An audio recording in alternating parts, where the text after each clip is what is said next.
रहस्यमयी राजकुमारी।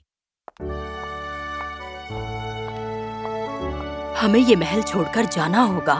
अब मैं इस भेदभाव को और बर्दाश्त नहीं कर सकती। और ना ही मैं। लॉकिंगटन राज्य के नसीब में यही होना लिखा था जब सिंहासन का इकलौता वारिस अपने पुश्तैनी घर को छोड़कर चला गया। लॉकिंगटन राज्य पड़ोस के राज्यों में से सबसे अमीर राज्य था और उसे एक समझदार नेता की जरूरत थी, सर क्लॉडियस जैसे नेता की। लेकिन 2 दशक बाद सर क्लॉडियस बीमार पड़ गए और सर अलोंसो, जो सर क्लॉडियस का बदनाम भतीजा था, उसने सिंहासन पर कब्जा कर लिया। हुजूर, हम अपने बच्चों को घर पर पढ़ाते हैं, फिर भी सरकारी स्कूल के लिए कर क्यों भरना पड़ रहा है? तुम सरकारी स्कूल में नहीं भेजना चाहते क्योंकि तुम चाहते ही नहीं। इसमें मेरी कोई गलती नहीं है। शिक्षकों को भी पैसे देने पड़ते हैं, कर भरना एक नियम है। और बिना अपॉइंटमेंट के तुम अंदर कैसे आए? हम अपने बच्चों को सरकारी स्कूल में नहीं भेजते क्योंकि हमारे पास पैसे नहीं है।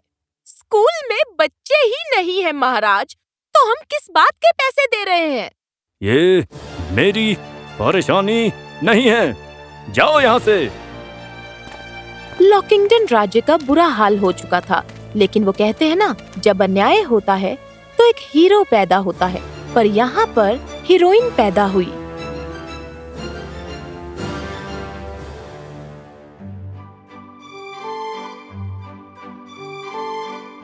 ठीक है, अब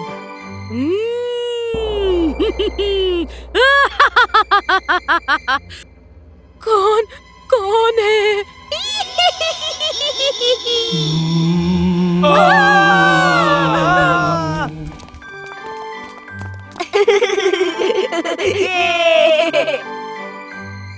हुजूर, भूतों के डर से सभी शाही शिक्षक नौकरी छोड़कर भाग गए हैं। अब कर लेने का कोई बहाना नहीं है। स्कूल बंद हो चुका है हुजूर।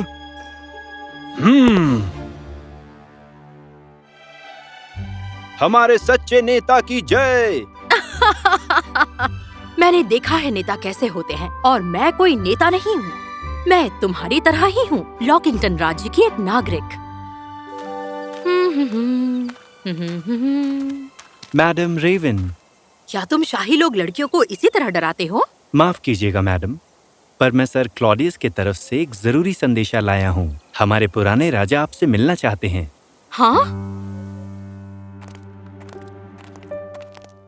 मुझे पता है कि तुम्ही ने शिक्षकों को डराकर भगा दिया। तुम्हारी वजह से अब नागरिकों को स्कूल का कर नहीं भरना पड़ेगा जिसका वो इस्तेमाल नहीं करते हैं। यही सच है। आप साबित नहीं कर सकते। मुझे जरूरत भी नहीं, मैं राजा हूँ, याद है ना? मुझे अफसोस है, नेताओं की भी कुछ जिम्मेदारियां होती हैं, और मुझे बताया गया था कि आप सर क्लॉडियस सर अलोंसो से काफी अलग हैं। मुझे तुम्हारा जोश पसंद है और इसी वजह से मैंने तुम्हें यहाँ बुलाया है। मुझे तुम्हारी मदद चाहिए, रेवन।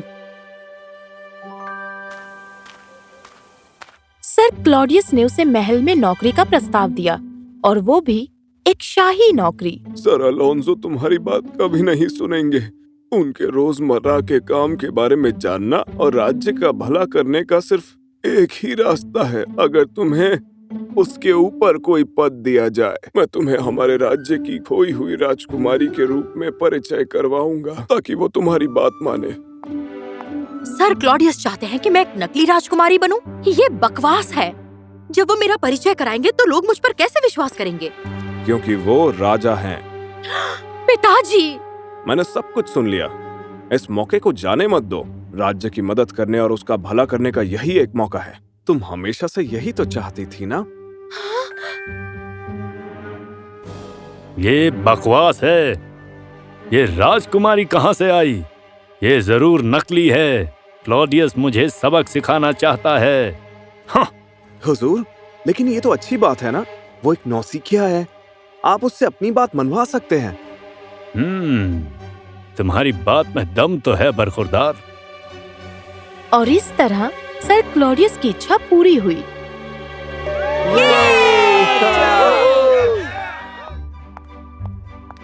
हमें पहले से पता था तुम हमसे अलग हो और तुम हम सबको बचाओगी। मैं इन्हें बताना चाहती हूँ कि ये सब एक धोखा है। मैं कोई राजकुमारी नहीं हूँ। पर मैं नहीं कर सकती।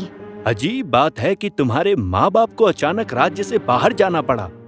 अगर तुम राजकुमारी हो फिर तो तुम्हारे पिता हेनरी राजा होंगे ना? ओह, हाँ, उन्होंने सिंहासन त्याग दिया। लेकिन कब?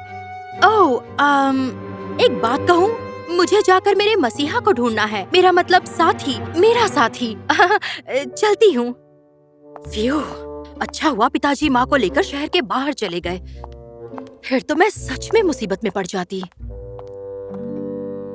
रेवन के लिए महल की राजकुमारी होने का पहला दिन थोड़ा सा अटपटा था।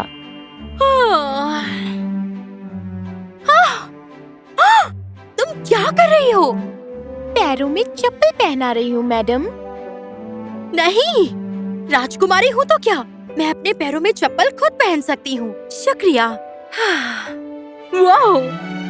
आज के लिए ये आपके कपड़े हैं मैडम, आपको कौन सा पसंद है? ओह, उससे पहले आपको कौन सा टूथब्रश पसंद है?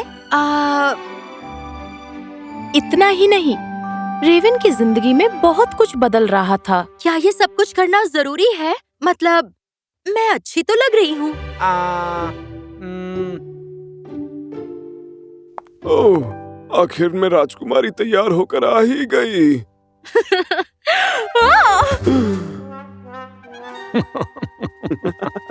हाँ, मैं अंदर आ सकता हूँ? मेरे महाराज, आपने मुझ पर भरोसा किया, पर मैं एक नकली राजकुमारी बनने के लायक नहीं हूँ। मैं हमेशा एक आम नागरिक ही रहूंगी। माफ कीजिए। शायद लोगों को यही चाहिए, एक राजकुमारी जो पहले एक नागरिक हो। इसी वजह से मैंने तुम्हें चुना है। और इस तरह नकली राजकुमारी पूरी तरह तैयार थी। ये कंघी और सब तामझाम भूल जाओ, मैं दिखाऊंगी एक असली राजकुमारी क्या कर सकती है। ओह, ये घर तो कितने बदसूरत हैं। मैं इस जगह का नक्शा बदल कर रख दूंगा। आपके साथ और अधीन रहकर मुझे बहुत गर्व महसूस हो रहा है सर अलोंसो। मेरे साथ रहोगी तो बहुत कुछ सीखने को मिलेगा नौसिखिया राजकुमारी। जरूर। और आप कितने उदार हो कि इस जमीन का श्राप आपने अपने ऊपर ले लिया। श्राप? हाँ बिल्कुल, मुझे बहुत कुछ पता है जो आपके शाही मूल्यकार को नहीं पता। ये जमीन तो पक्का शापित है, यहाँ कुछ नहीं उग सकता और ये लोग अमीर नहीं हो सकते। लेकिन एक बार आप इन घरों को बर्बाद करके अपना महल बनाओगे, आप उस श्राप को अपने ऊपर ले लोगे और इन लोगों को आजाद कर दोगे। हुजूर, पूर्वी मैदान पर अपनी जगह बनाने की योजना को आपने बदल दिया। अपना मुंह बंद रखो। वो जमीन श्रापित है, वहाँ कुछ नहीं उगता। अगर मैं बर्बाद हो गया तो अब जाओ यहाँ से। नामुमकिन, ये जरूर नकली राजकुमारी का काम होगा। टैफी ने रेवन का पीछा करने का फैसला किया और सच्चाई देखकर वो हैरान रह गया। एवरी उस लड़की से ऐसे अजीब समय पर क्यों मिलेगा? तुम्हें यकीन है वो राजकुमारी रेवन ही थी? काफी अंधेरा था हुजूर, लेकिन मैंने उसके दाहिने हाथ पर सूरज का निशान देखा था। ये जरूर वही थी। सूरज का निशान? मुझे लगा सर क्लॉडियस मुझे एक सबक सिखाना चाहते थे। नहीं, ये नहीं हो सकता। मुझसे ये गलती कब हुई? टॉफी, मेरी बात ध्यान से सुनो। अलोंसो ने रेवन के माता पिता को पकड़ लिया और फैसला रेवन पर छोड़ दिया। मुझे पता है तुम नकली हो, तुम्हारा खेल खत्म हुआ।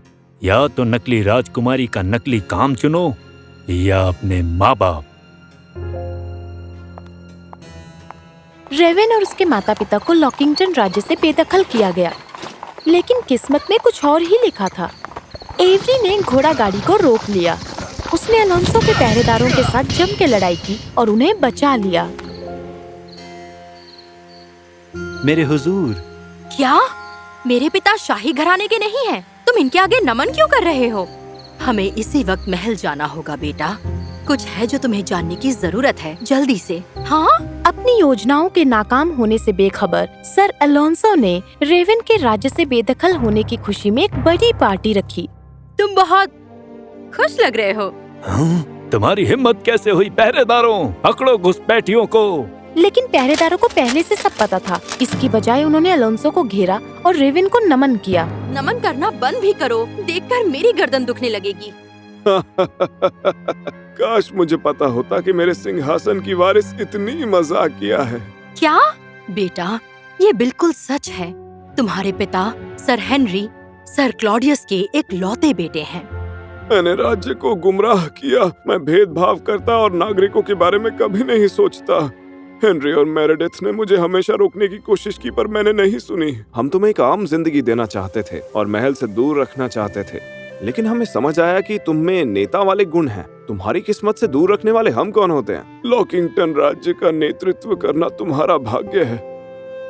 जल्दी ही रेवन की ताजपोशी हुई। राजकुमारी रेवन के नेतृत्व में लॉकिंगटन राज्य बहुत समृद्ध हुआ। हेनरी और मेरेडिथ वापस लौटे और शाही परिवार फिर से एक हुआ। अब क्या, तुम एक राजकुमारी हो और वो भी असली वाली, और मैं अभी भी शाही अदालत का मुलाजिम हूँ। वैसे इस मुलाजिम की मदद से मैं राज्य चला सकती हूँ। नौकरी जिंदगी भर के लिए होगी। सब ठीक था, सिवाय एलोंसो और टैफी के, जिन्हें राज्य में रहने के लिए कड़ी मेहनत करनी पड़ती थी। माफ करना। ओह,